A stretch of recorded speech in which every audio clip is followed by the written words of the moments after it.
I'm not really sure how to start this video. It's usually, "Hi, it's me, Minty," or something like that. But this time it feels like that is breaking my writing flow. So I'll just start like this. I've been away for a long time because, as you know, Thunder came out, and I had to avoid spoilers because the book takes around 2 weeks to get to me. However, that's not the only reason I've been gone. My motivation has been really low, and I'm not sure why, as I was really looking forward to making this video. But when it was finally time for me to write the script, the words just wouldn't come out. Usually when I write a script, the words just flow out of me.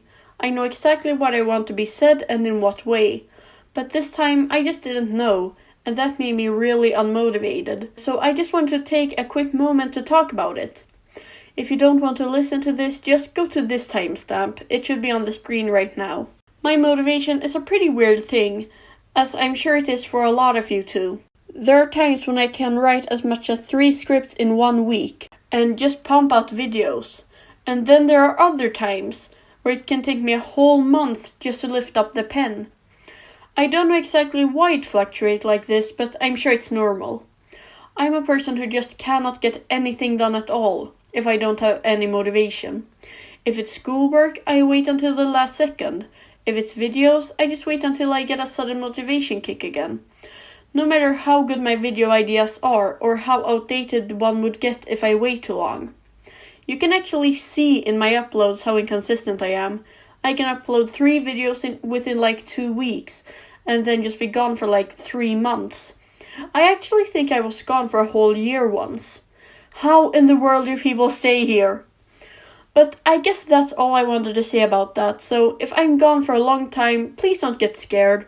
And if I upload 3 videos in 1 week, don't get any hope. Now that we're done with that, let's go to what you've all probably been waiting for me to talk about. The relatively new book, Thunder. As I'm writing this, it's been just over a month since it came out, and I finished reading it around 2 or 3 weeks ago. It took longer than usual to arrive, because they lost their first package and had to send out a new one. You can't imagine how happy I was when it finally arrived.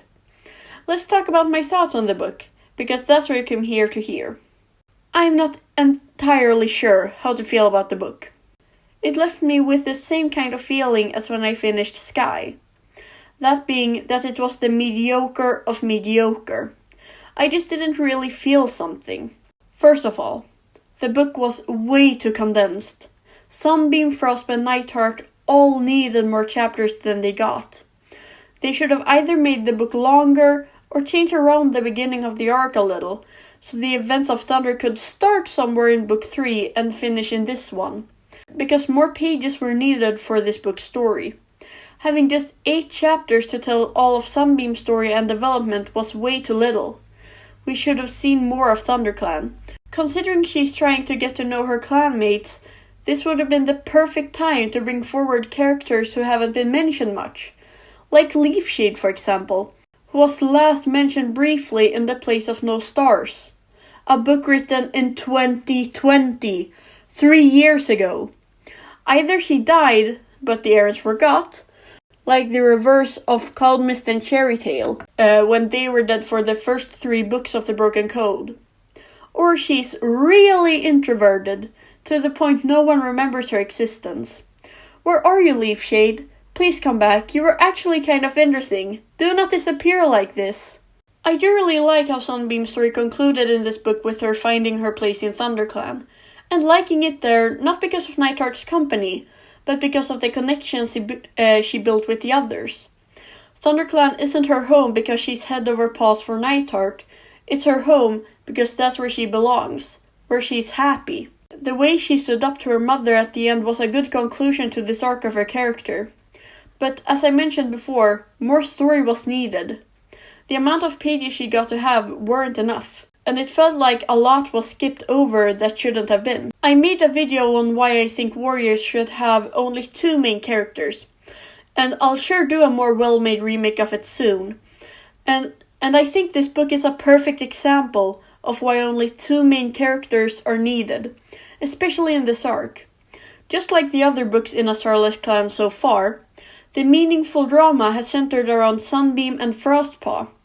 Sorry, but I just need to make clear just how much Nightheart is just a plot device for our favorite main girls. In the first book, River, he's just there because family drama. The conflict until the very end only concerns him, because it's in his head.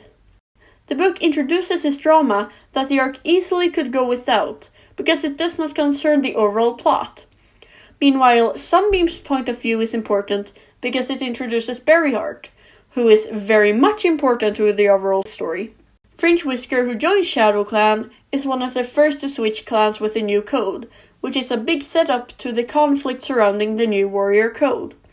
And it shows how divided the cats are on this. It also has Tigerstar, who from book 2 will be playing a major role in the overall plot. Frostpaw is self-explanatory, and I will largely not mention her in the future examples, because we all know she's carrying half the plot. The half of plot which the arc is named after. Book 2 is basically filler for every one of her main characters. But Nightheart actually does something meaningful. He moves to Shadow Clan. However, if you were about to scream how this shows his importance, I'll stop you right there. Because all this did was set up Sunbeam's move to Thunder Clan. So, as I said, he just served as a plot device here for what would actually be the meaningful clan switch. And most of this part of the story could have been done entirely from Sunbeam's perspective, if you just did some tweaks. And I basically mentioned here above why Nightheart was just a Sunbeam plot device in book 3, so we're done here. And finally in Thunder, it's not getting any better for him.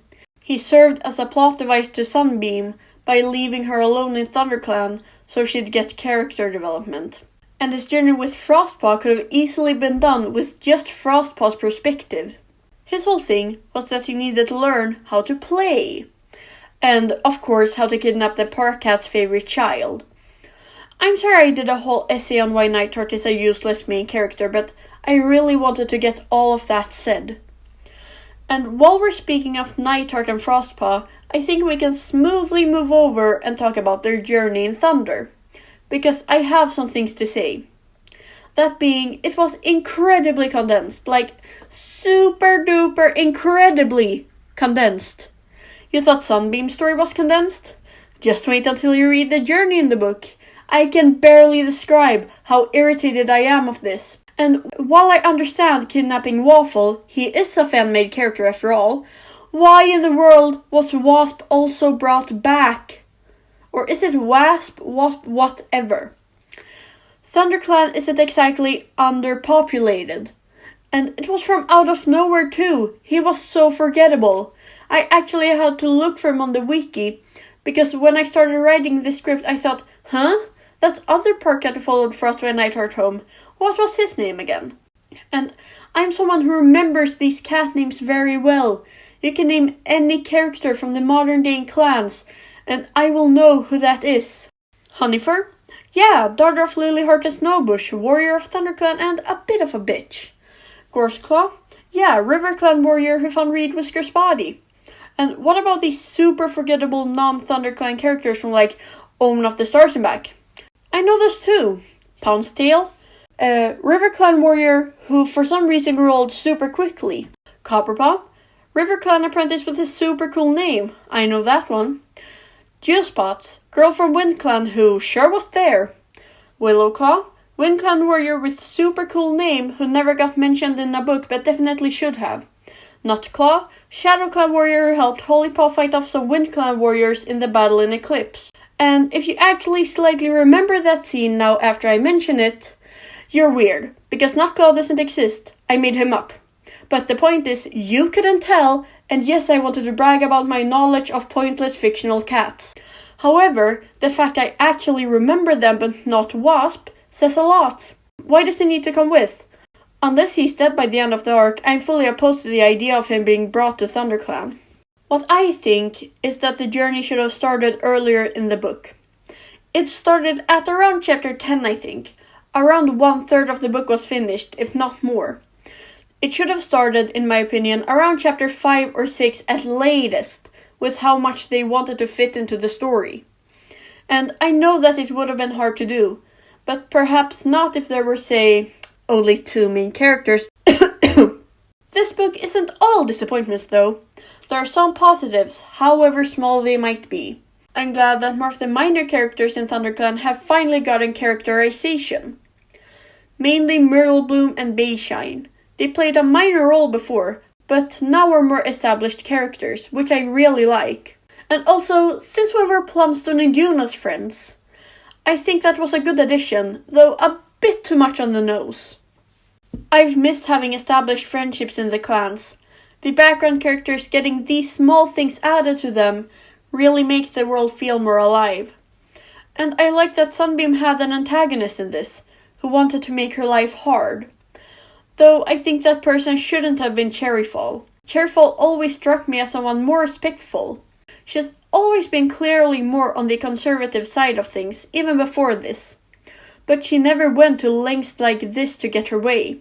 She's always been a pretty nice cat, and to those she disliked, she'd be cold and snappy at worst. So her behavior in Thunder struck me as very out of character. The way she was so hostile to Sunbeam for being from outside ThunderClan, despite treating Stormcloud, who's also from outside of ThunderClan, with a lot more respect. And the way she tried to sabotage Sunbeam's trials, that feels like something she'd never do, even if she'd grown more wary of outsiders through the years. If I got to choose a senior warrior to fill the role Cherryfall filled, I would probably have chosen Blossomfall. It just makes more sense to me, but it doesn't have to be a senior warrior at all. Having someone like Honeyfur be the antagonist would have made it better in my opinion. Because she's not that established as a character, but we still know the basics of her personality. I personally would have loved to see Honeyfur in the antagonist role for the book, and then maybe have her and Sunbeam grow a bit of a friendship through book 5 and 6, because, of course, these are children's books, so friendship is magic.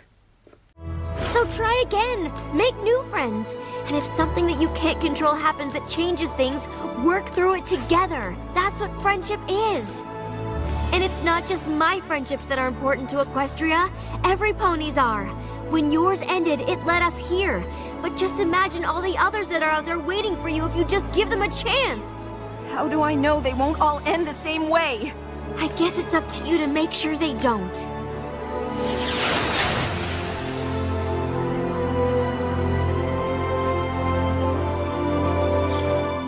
Now I'm getting to the point that aren't specifically good or bad, just things I'd like to talk about.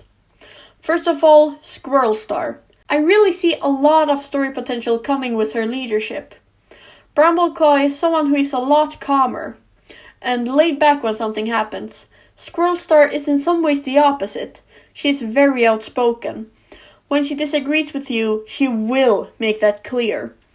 This may definitely lead to some interesting conflicts, as she is a no-nonsense type of person, as we can see with the current Shadow River Clan situation.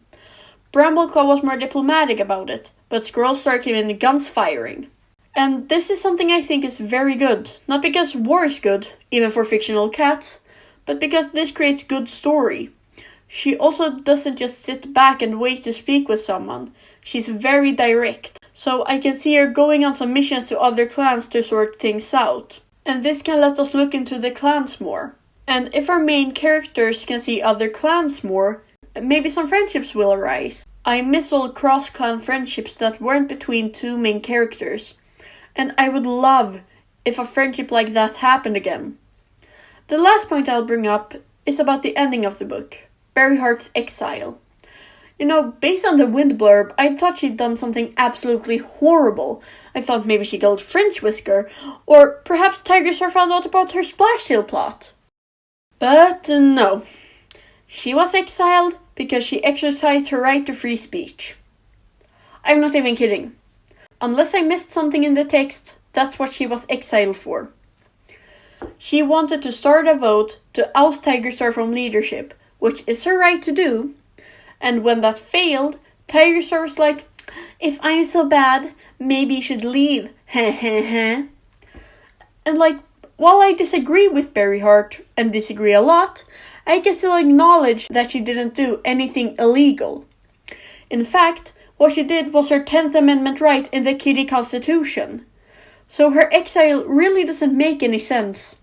And Puddleshine mentions he only pretended to back her to show that one cat's grudge was enough to destabilize a whole clan. But that's not true. We saw multiple cats support Berryheart and not backing down until Tigerstar intimidated them. And while you don't have to agree with Berryheart, I think we can mostly agree that her reasoning was far more than a simple grudge. Because Tigerstar's tight control of RiverClan is unpopular, and she didn't do anything that would warrant exile. So that's my opinion on that whole thing. Apparently ShadowClan doesn't have free speech now. Oh, and by the way, Tigerstar, scaring those who dislike you into silence and exiling your political opponents isn't exactly the greatest way to show you're a good leader. Just saying. When I'm writing this script, we don't yet have the blurb for Star, so I'm going on what information I have right now. I'm very unsure as to how the future of this arc will play out. None of my predictions have ever been right, so don't take my words too seriously. We know Frostpaw will be taking shelter in ShadowClan, so I think that we'll be getting characterization again for the cats there. I missed them during Thunder. I especially hope we get to see Goldswoop. Gosh, I love Goldswoop. It would be more like ThunderClan to take a cat in, but this placement of her is probably to get an eye into ShadowClan and RiverClan. That's where most is happening, but where we don't have a point of view at the moment. I can imagine she connects a bit with the youngest warriors there, or perhaps she'll be more with Shadowsight and Puddleshine. We'll have to see. As for Niceheart and Sunbeam, I'm not sure if they'll stay together at the end of this arc. The blurb for Wind mentions that their relationship is not going so well, or at least the first blurb did. I think they removed that line from the official announcement on the app, and I honestly like that approach if that were to be the case. It seemed to me that they got together so suddenly to escape from their own problems. Now that things are being figured out, maybe they're noticing that they aren't actually meant to be. And I would like for Sunbeam to stay in ThunderClan. It really seems she has found her place there, and it wouldn't make sense to leave now that she has connections. Of course, I need to bring up our antagonists, Berryheart and Splashtail. We'll start with Splashtail. I wonder how he'll be kept from getting his 9 lives. Now, I'm just assuming he won't be getting them, but how else will he be defeated? Will they kill him 9 times over? I doubt that. I hope his eventual defeat is actually well written. And spoiler alert for Riverstar's home, not like Slash. What in the Disney ass was that? No matter what, I can't see him being alive at the end of Star. He will likely be killed. I hope it's Frostpaw that kills him. That would be a bit poetic. With Berryheart, I have some other theories. We know she will be suffering from an illness. We don't know which one, but still, she'll be causing problems. This makes me believe she's either keeping contacts with some ShadowClan cats like Snowbird or Whirlpelt who are on her side, or she's still conspiring with Splashtail. I think maybe that a mix of these are likely. She was valuable to Splashtail because she had inside information from ShadowClan. And if she'll be keeping her contacts, she'll still have reason to meet up with him. I do think she might get a redemption arc though. I know this sounds weird, since she seems so far gone. But there's a small reason. That is what the story team has told us. They told us that the Super Edition next year will set up the Super Edition for 2025. The one next year takes place during Book 6, and the 2025 one takes place after that. I was so sure Berryheart would get the Super Edition next year, but I was shocked when that went to Ivypool. But that makes me wonder, who could possibly get a Super Edition in 2025 that takes place right after A Starless Clan? It would have to be someone important, someone who would have a lot of story. It would be incredibly weird to not give Berryheart the Super Edition in 2025. It really feels like that's what they have been setting up this whole arc. If Berryheart does get a redemption in the end and rejoins ShadowClan, that could be the setup to one of the best Super Editions we've seen in terms of character. If she were to get a Super Edition, I think it would focus on 2 things. her relationships with her clanmates, and her trauma regarding Darktail. The latter one I hope will be a big focus, as it's pretty clear that all her actions stem from that era of ShadowClan. Berryheart watched as ShadowClan cozied up to outsiders, then saw how those same outsiders destroyed her clan. She lost her daughter, some other family members, and I'm sure some close friends. If Berryheart gets a Super Edition, it will probably focus a lot on that time, not as in taking place during that time, just to clarify, but as in her reflecting over that period in her life. So that's my predictions for Berryheart, or perhaps my hopes. Both. It's both my predictions and my hopes. I usually get those two mixed up, but this time they are mixed. And that was all I had to say about this book. I can already think of a few videos that need to be made on their own that was mentioned here. Mainly Nightheart's role in A Starless Clan and ShadowClan's now lack of freedom of speech. And if any of you are wondering about Riverstar's home, I'm working on it. However, I do not know when it will be uploaded or if it will be uploaded at all. We'll have to see. I really hope you enjoyed this video. I worked pretty hard on it, so I would appreciate it if you liked, subscribed if you haven't already done that, and leave your thoughts in the comments. I welcome all different points of view in my comment section, as long as you stay respectful.